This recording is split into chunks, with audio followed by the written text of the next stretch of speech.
네, 사랑하는 성도 여러분, 혹시 연애 편지 받아보셨거나 적어보신 분들 계십니까? 안 해보셨나요?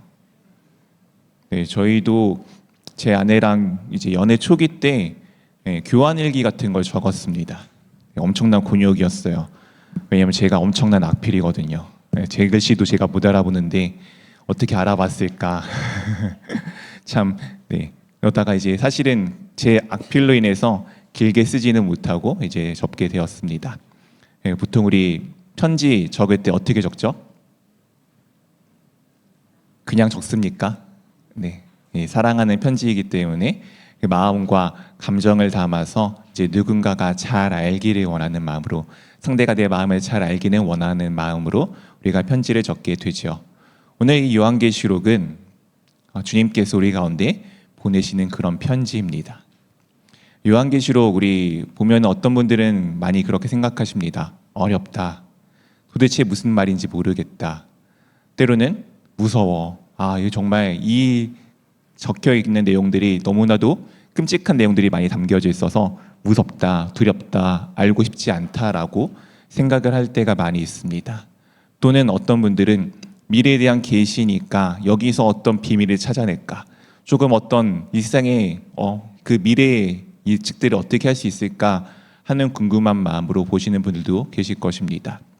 네, 요한계시록은 앞에 말씀드린 이 모든 것들을 포함하고 있지만 가장 기본적인 건 그렇습니다. 우리 주 예수 그리스도께서 우리 가운데 보내는 편지입니다. 지금 우리는 종말의 시대를 살아가고 있습니다. 이 종말이라는 것은 세상의 흐름이 그렇다는 것이 아니고요. 예수 그리스도가 다시 오실 것을 기다리고 있는 시대이기 때문입니다. 우리 예수 그리스도와 우리의 관계를 우리가 보통 무엇이라 표현을 하죠? 우리 예수님은 우리의 신랑 되셨고 우리는 그분의 무엇이 된다고 말하죠? 네, 신부라고 우리가 표현을 합니다. 우리 한국의 결혼식은 이제 보통은 한 번에 끝나게 되어져 있습니다. 이 예수 그리스도와 우리의 관계, 그리고 이 종말의 시대를 이해하기 위해서는 우리는 유대인의 결혼 방식과 그 풍습을 이해하여야 합니다. 유대인들은 결혼식을 2번에 걸쳐서 합니다. 우리가 잘 알고 있는 예화가 예수님의 부모인 마리아와 요셉의 상황을 보면 알게 됩니다. 우리 알고 있다시피 이 요셉과 마리아와 요셉은 이제 예수님을 잉태했을 때 무슨 관계였죠? 네, 정혼이라고 하는데 정확히 약혼이 아닙니다. 이미 한 번의 결혼식을 한 겁니다. 그리고 난 다음에 다시 온전한 결혼식이 돼 2번째 결혼식까지 기간이 있습니다. 유대인은 2번에 걸쳐서 결혼식을 하는데요. 첫 번째 결혼식은 보통은 신부네 집에서 이제 결혼식을 하게 됩니다. 그리고 나서 그들이 첫날밤을 보내는 게 아니고요. 그들이 각자의 위치로 가게 됩니다. 신랑은 아버지 집으로, 신부는 여전히 그 집에 남아서 무엇을 하느냐? 신랑은 신부를 데려올 집을 예비하게 됩니다. 우리 주님께서 그래서 우리한테 무엇이라 말씀하셨죠? 내가 너희의 처소를 예비하러 가노라. 즉 신랑이 신부를 맞이하기 위해 준비하러 그 모습과 같이 가고 계셨음을 하늘에 계심을 우리 가운데 말씀하여 주고 있습니다. 그럼 이제 신부는 무엇을 할까요? 그냥 땡깡땡깡 놀면 됩니까? 어차피 신랑이 집 준비할 거니까 나는 그냥 놀면 돼가 아니겠죠. 신부는 신부에 알맞게 신부답게 그 신부 수업을 하는 것이 이 기간입니다. 대략 1년 정도의 시간이 걸리고요. 이 신랑이 신부를 데리고 오는 날은 누가 정한다고요? 네, 신랑의 아버지가 정합니다. 갑자기 어느 날 아들을 불러서, 신랑을 불러서 야, 이만하면 된 것 같아. 가서 너의 아내 신부를 데리고 오렴. 이러면은 이제 그날 밤 신랑이 출발해서 신부를 데리고 옵니다. 이것이 2번째 결혼식입니다. 이것이 우리가 예수 그리스도와 관계가 어떻게 되어지느냐? 첫 번째 결혼식은 언제 있었던 것일까요?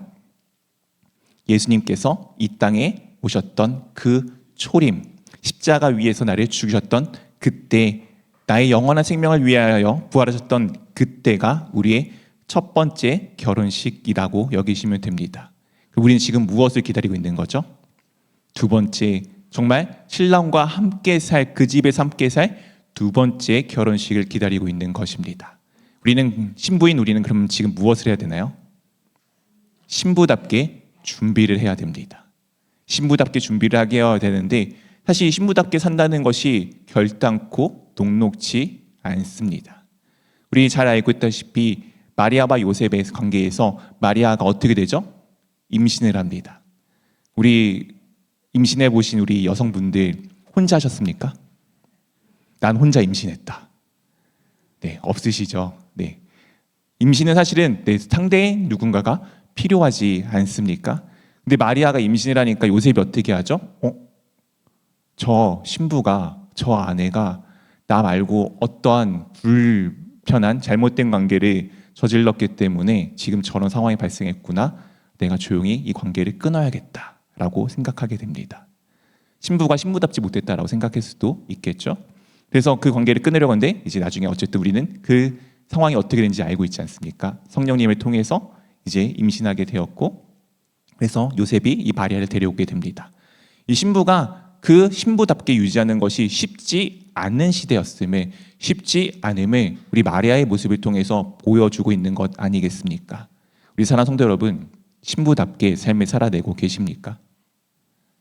여러분들은 도대체 예수 그리스도를 왜 믿고 왜 교회에 나오시고 신앙생활을 왜 하고 계십니까? 그냥 세상의 이야기처럼 예수님 믿어서 조금 무언가 복된 일을 살기 위해서요? 아니면은 무언가 좋은 것을 얻기 위해서요? 아니면 그분이 나의 정말 전부가 되시기 위함입니까? 우리는 그것을 위해 매일 같은 삶들을 살아내야 되는데 그 삶이 어떻다고요? 녹록지 않다고요. 결단코 쉽지 않습니다. 매일 우리 삶에는 신부답지 못하게, 신부가 되지 못하게 넘어뜨리는 수많은 것들이 있습니다. 이 요한계시록이 적혀지던 시대도 그러한 시대였습니다. 그렇기 때문에 우리 예수님께서 친히 걱정하고 염려하고 떨고 있는 신부인 우리에게 너 지금 잘하고 있어. 이런 어려움이 있지만 괜찮아. 내가 곧 너를 데리러 갈 거야. 지금 이 상황은 어렵지만 우리가 함께할 새 집이 얼마나 좋은지 내가 너에게 보여줄게. 그 보여줌을 통해서 그 기대를 가지고 조금 견디어보지 않겠니? 라고 우리 지금 이 종말의 시대를 살아가는 현재 우리에게 보내주시는 하나님의 약속, 예수 그리스도의 편지입니다. 요한계시록을 좀 그렇게 관점을 가지고 보시면 좋겠습니다. 우리 한번 첫 번째 주제 같이 한번 읽어보도록 하겠습니다. 첫째, 교회에게 보내라라고 말씀하십니다. 교회는 어떤 곳입니까? 예수 그리스도를 믿는 사람들이 두세 사람이 모인 곳입니다.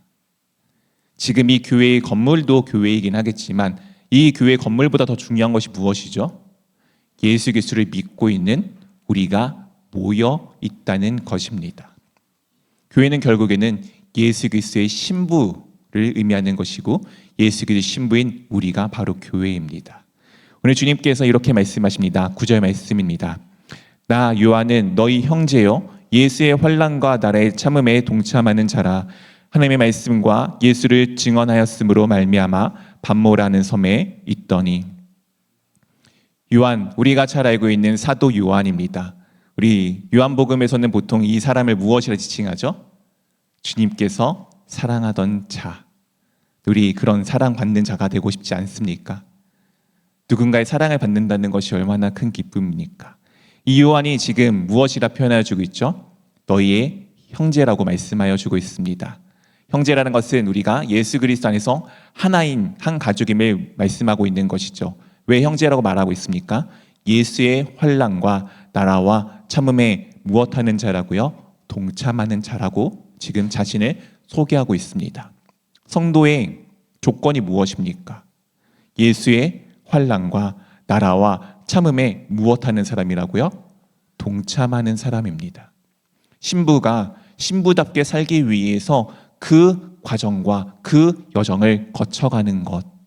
이 세상에 그 사람들이 수도 없이 신부인 나를 넘어뜨리고 이 신부의 순결한 옷을 찢어버리려고 할 때마다 그 상황에서 나를 지키고 예수 그리스도를 끝까지 바라보는 것, 이것이 성도의 자세이고 성도의 조건입니다.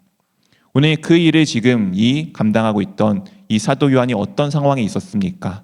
예수 그리스도를 증언함으로 말미암아 하나님의 말씀과 예수를 증언함으로 말미암아 무엇에 어디에 있다고요? 반모라는 섬에 있습니다. 이 반모라는 섬은 지금 현재 튀르키예 지역에 이제 가까이에 있는 섬입니다. 당시에는 유배지였습니다. 즉 반모라는 섬에 휴양을 간 게 아니고요. 예수 그리스도를 증언하다 보니 갇힌 자 되었다라고 지금 말씀하여 주고 있습니다. 우리 사랑하는 성도 여러분, 예수 그리스도를 증언한다고 하는 것이, 예수 그리스도를 따라 산다는 것이 이런 어려움을 겪는 일입니다. 근데 여러분들이 진정 그럼에도 불구하고 예수 그리스도를 믿고 싶으십니까? 왜 대답을 안 하시죠? 네, 생각해보니 교회 잘못 나온 것 같습니까? 생각해보니 그냥 지금 나가 사는 게 더 좋은 것 같으십니까? 우리 세상은 그렇게 이야기합니다. 도대체 왜 그 생고생을 하면서 그 난리를 치는 것이야? 네, 맞습니다. 근데 우리는 진짜 알죠. 예수 그리스도 믿는다는 것이 얼마나 좋은 것임을. 이 어려움, 아픔이 내 가운데 있지만 그것과 비교할 수 없는 주음이 있음을 우리는 믿고 있기에, 알고 있기에 이 자리 가운데 지금 주님 앞에 나오는 것 아닙니까? 그렇다면 여러분들, 이 예수 그리스도의 나라와 환난과 그 고난의 어려움에 참여하십시오. 왜 도대체 신앙생활 한다고 하면서, 왜 신앙생활 한다고 하면서 예수 그리스도와 함께 하기를 원하시지는 않으십니까? 정말 주님과 함께 하기를 원하십니까? 정말 주님과 함께 하시기를 원합니다. 오늘 이런 상황 가운데 지금 10절부터 11절에 다음과 같은 말씀이 우리 가운데 전해지고 있습니다. 한 절씩 번갈아가면서 읽겠습니다. 주의 날에 내가 성령에 감동되어 내 뒤에서 나오는 나팔 소리 같은 큰 음성을 들으니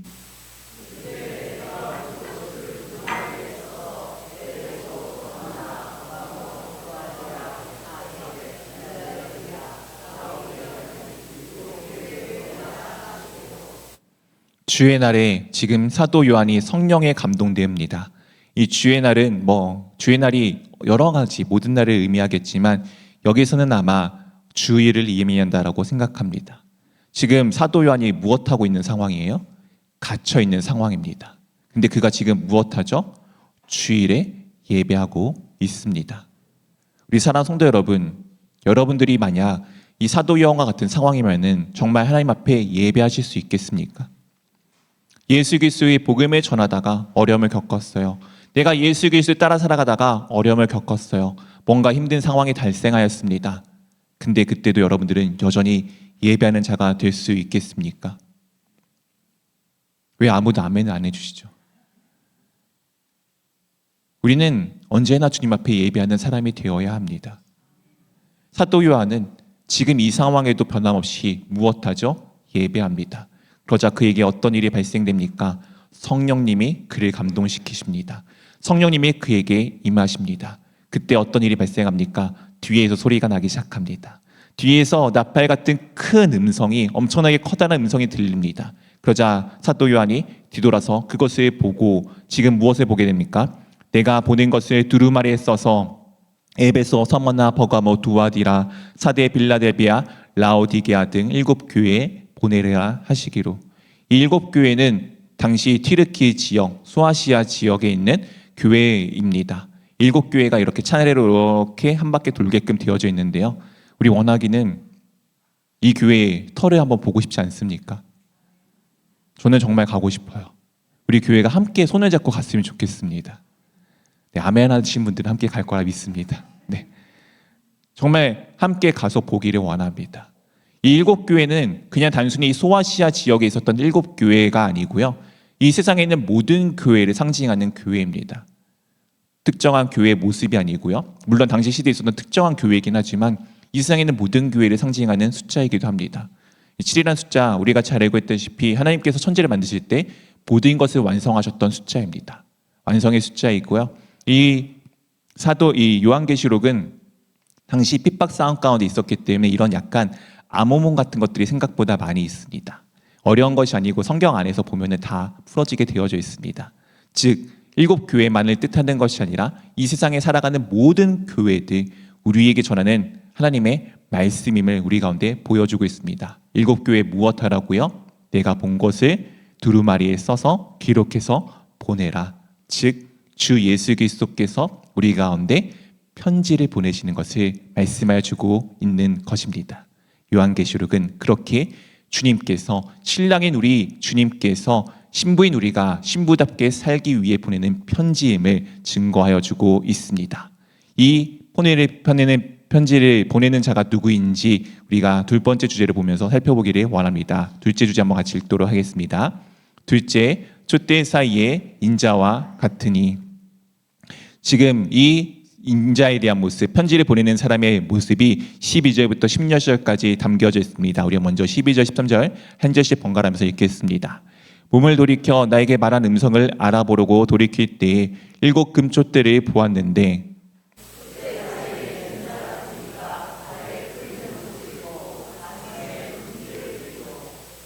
지금 이 뒤에서 난 소리를 듣기 위해서, 보기 위해서 사도 요한이 몸을 돌이키게 됩니다. 금성을 들어보려고 돌이킬 때 7 금촛대를 보게 됩니다. 7 금촛대가 무엇인지는 나중에 말씀을 통해서 우리가 살펴볼 수 있습니다. 이 촛대 사이에 누가 있었다라고요? 인자 같은 이입니다. 이 촛대 사이에, 촛대 중심에 인자 같은 이가 있었다라고 말씀하고 있는데, 이 인자 같은 이가 누구이십니까? 우리 주 예수 그리스도를 상징하는 단어입니다. 우리 주님께서도 흔히 자기를 무엇이라 말씀하셨죠? 네, 인자라고 말씀하셨습니다. 참 신기한 단어 아닙니까? 우리 예수님은 누구의 아들이시죠? 하나님의 아들입니다. 인자란 뜻은 무슨 뜻이죠? 네, 사람의 아들입니다. 그는 분명히 하나님의 아들임과 동시에 또한 우리와 같은 사람이 되셨음에 상징하여 주고 있는 단어이죠. 그렇게 그분은 우리의 시작과도 같은 분이십니다. 그의 형상이 다음과 같이 요약이 되어져 있죠. 처음에는 발에 끌리는 옷을 입고 가슴에 금띠를 띠고, 이것은 전형적인 당시 제사장들의 복장을 의미하고 있습니다. 예수 그리스도께서는 우리의 제사장으로서 이 땅 가운데 계심을, 우리와 함께하고 계심을 말씀해 주고 있는 것이죠. 그리고 그의 모습이 14절부터 16절까지 다음과 같이 표현되어집니다. 한 절씩 번갈아가면서 읽겠습니다. 그의 머리와 털기가 흰 양털 같고 눈 같으며 그의 눈은 불꽃과 같고.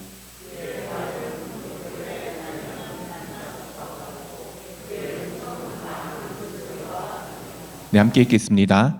그의 오른손에 7별이 있고 그의 입에서 좌우에 날성검이 나오고 그 얼굴은 해가 힘있게 비치는 것 같더라.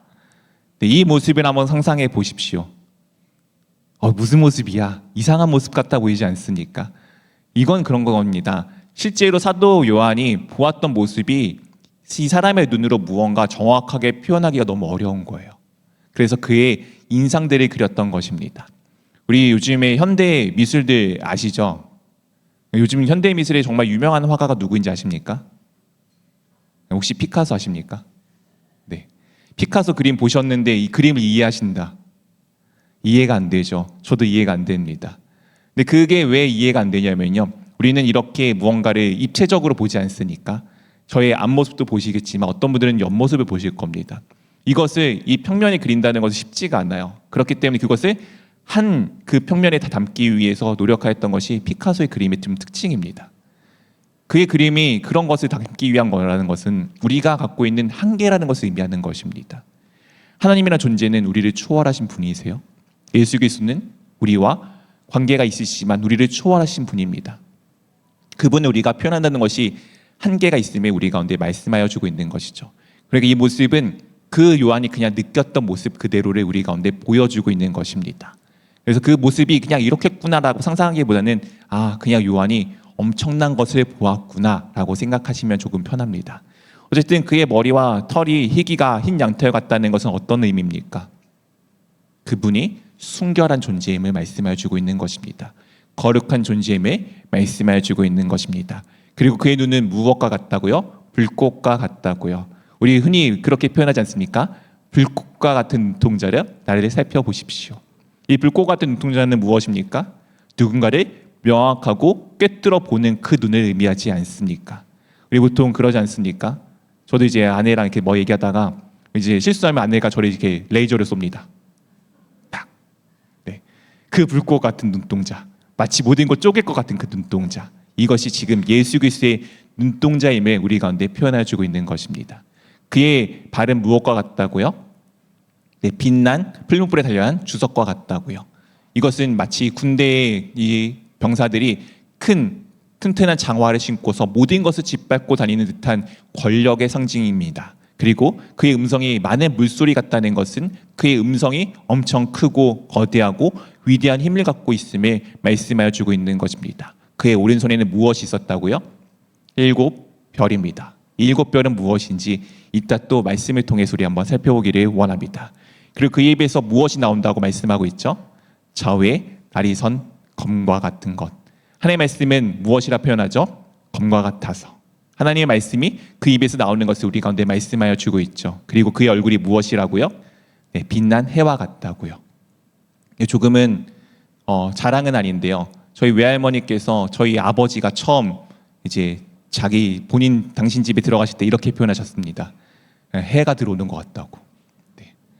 네, 잘난 인물이셨나 봐요. 네. 네. 그래서 그렇게 표현하셨다고 합니다. 즉 우리가 누군가 정말 뛰어난 사람을 보면 어떻게 해야겠죠? 아, 정말 해와 같다고. 옛날 어떠한 여자 배우를 이제 사진을 이제 카메라 찍는데 카메라 감독이 우와 이러고 찍었던 걸 기억합니다. 그 PD가 이렇게 생각을 했다고 합니다. 담장 위에 떠오르는 태양과 같은 얼굴.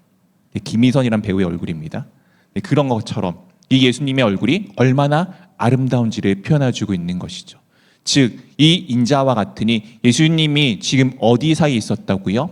7 금초대 사이에 있었고 무엇을 가지고 계셨다고요? 오른손에 7별을 가지고 계셨습니다. 이 인자와 같은 이리가 누구인지 당신에 대해서 다음과 같이 말씀하여 주는데 우리의 세 번째 주제 한번 같이 읽어보도록 하겠습니다. 셋째, 교회의 시작과 끝이신 예수 그리스도. 사랑하는 성도 여러분, 우리나라 건물들 짓는 거 보셨습니까? 우리나라 건물들 마지막에 무엇을 보통 장식을 하게 되죠? 네, 머릿돌을 장식하게 됩니다. 우리 교회 머릿돌 몇 개 있는지 아십니까? 제가 알고 있는 것만 4개인가 있습니다. 3개인가요? 네. 얼마나 교회가 오랫동안 살아왔는지, 교회가 그동안에 얼마나 많은 변화가 있었는지를 알려주는 내용이겠죠. 이 머릿돌은 우리가 보통 마지막에 짓지만 알고 있다시피 이스라엘의 이 머릿돌은 그 건축물의 시작입니다. 이 머릿돌을 둠으로써 그 돌이 시작을 하여진 곳에서 한 바퀴 돌고 그리고 어디서 끝나느냐? 그 머릿돌이 시작되어진 자리에서 끝이 나게 됩니다.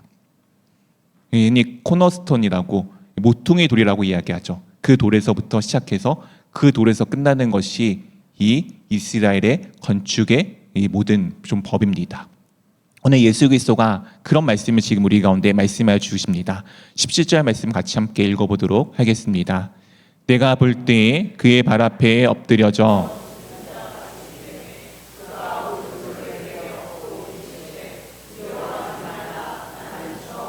마지막이니. 지금 이 사도 요한이 뒤돌아 예수 그리스도를 보자, 그 예수 그리스도의 인자 같은 모습을 보자, 그 놀라웠고 위대한 광활한 모습을, 광대한 모습을, 빛난 모습을 보자 어떻게 됩니까? 그 발 앞에 엎드리게 됩니다. 그 발 앞에 엎드리게 됩니다. 우리 사랑하는 성도 여러분, 예수 그리스도를 만나셨습니까? 주님이 누구인지 정말 알고 계십니까? 예수 그리스도가 누구인지 안다면 우리는 그 발 앞에 엎드릴 수밖에 없습니다. 그리고 엎드린 다음에 그가 어떻게 되었다고요? 죽은 자 같이 되었습니다. 왜요? 그 존재가 너무나도 위대했기 때문에, 그 존재가 너무나도 광활했기 때문에. 우리 사랑하는 성도 여러분, 혹시 여러분들 그럴 일은 없겠지만 맹수를 만나 보신 적 있으십니까? 네, 우리가 맹수를 만날 일은 없겠죠. 맹수가 달려드는 모습 혹시 보신 적 있으십니까? 네, 저거 이제 얼마 전에 비디오를 봤는데 동물원의 모습이었습니다. 한 여자가 이렇게 그냥 이 호랑이 우리 앞에 앉아 있는데 이 호랑이가 뒤에서 살금살금 다가오더라고요. 그리고서 그 여자를 이제 관광객을 덮치는 내용인데 안 놀라시네요. 관광객을 호랑이가 덮쳤다니까요. 아무렇지 않으신가 봅니다. 네, 저랑 같이 봤나 봐요, 그 영상을. 다행히 중간에 이제 그 유리벽이 있었습니다. 정말 놀란 게 뭐냐면은 그 여자도 놀라고 반대편 카메라 찍는 사람도 놀랐는데 정말 덩치가 조그만해 보이던 애가 너무나도 사람을 잡아먹을 것 같이 커지는 모습을 보게 되었습니다. 아마 우리가 맹수 앞에 서게 된다면 온몸이 굳어서 못 움직이게 되지 않겠습니까? 한낱 맹수도 그런데 지금 예수 그리스도를 만난 요한의 모습이 당연히 죽은 자와 같이 되는 것은 어찌 보면 당연한 일 아니겠습니까? 오늘 그런 그에게 지금 어떻게 하십니까? 예수 그리스도께서 그가 오른손을 내게 얹고 이르되 두려워하지 말라. 정말 그 빛난 존재, 나와 감히 관계하기가 너무 힘든 존재를 만나 죽을 수밖에 없었던 죽은 것 같은 내가 있는 그 상황에서 주님께서는 여전히 나를 만지시고 말씀하시죠. 두려워하지 말라. 그리고 무엇이라 말씀하십니까? 내가 시작과 끝이다. 아까 말씀드린 것처럼 이스라엘의 건축이 이 모퉁이 돌에서부터 이 코너스톤에서부터 시작되어져 끝이 나는 것처럼 예수 그리스도께서의 모든 것의 시작이시고 모든 것의 끝이심을 우리 가운데 말씀하여 주고 있는 것 아닙니까? 그 위대하신 존재가, 그 영원하신 존재가 나 너와 관계없어, 너 그래 죽은 자처럼 그냥 있어가 아니고 내 몸에 손을 얹으시고 그 권능의 팔을 얹으시고 괜찮아, 두려워하지 마, 내가 너의 처음과 끝이고 내가 모든 것의 시작과 끝이야, 너는 두려워하지 마, 나만 믿고 의지하면 되라고 지금 우리 가운데 말씀하고 있는 것 아니겠습니까? 계속해서 이렇게 말씀하십니다. 18절 19절 말씀 한 절씩 번갈아가면서 읽겠습니다. 곧 살아있는 자라 내가 전에 죽었노라 볼지어다 이제 세세토록 살아있어 사망과 음부의 열쇠를 가졌노니.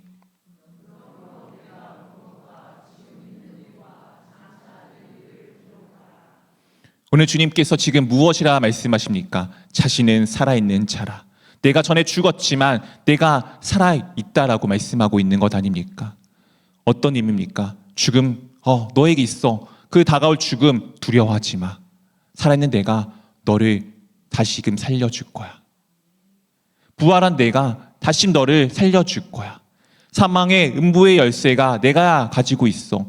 사망이 너를 덮칠지라도, 이 세상에 그 어떤 암흑이 너를 덮칠지라도, 신부인 너가 신부답게 살지 못하게끔 수많은 것들이 너를 넘어뜨릴지라도 괜찮아. 내가 너를 신부답게 만들어줄 거야. 내가 너를 살려줄 거야. 우리 주님께서 지금 그렇게 말씀하시는 것 아닙니까? 그리고 무엇하라고요? 내가 본 것과 지금 있는 일과 장차 될 일을 기록하라고요. 우리에게 그 일들이 어떤 일이 일어날지를 말씀하여 주시고 우리 가운데 보여주신다는 것 아닙니까? 우리 사랑하는 성도 여러분, 낯선 길 가는 거 두려우십니까? 저는 엄청 두려워합니다. 저는 지금도 낯선 길 가면은 항상 핸드폰에 그 지도 어플을 켜놓고 계속 살펴봐요. 요즘에 정말 감사한 게 뭔지 아십니까? 지도 어플이 있다는 거예요. 내비게이션이 있다는 거예요. 옛날에는 어디로 가야 될지 몰라서 제가 생각보다 겁이 많거든요. 생각보다 생각이 많거든요.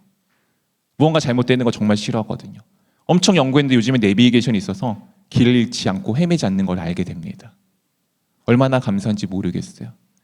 여러분 인생에 앞으로 일어날 모든 일에 오늘 주님이 무엇을 하시는 겁니까? 그 내비게이션을 알려주는 거 아닙니까?